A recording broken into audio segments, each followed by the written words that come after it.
त हरेक कडा परिश्रम मेहनत गर्दै सबै चुनौतीको सामना गर्दै म देशको निम्ति खेलि नै रहनेछु।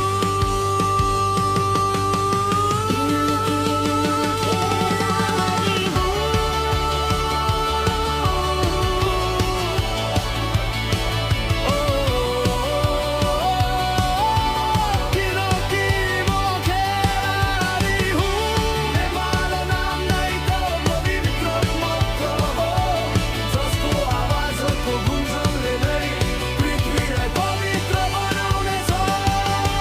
त्यसैले म खेल्नेछु, देशको लागि खेल्नेछु, नेपाली भएर नेपालको लागि खेल्नेछु, ल्याउनेछु।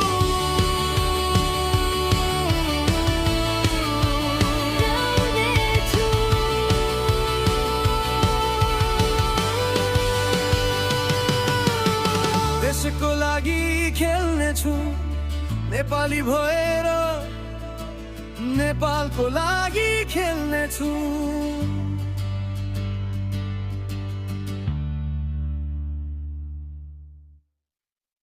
सपना मेरो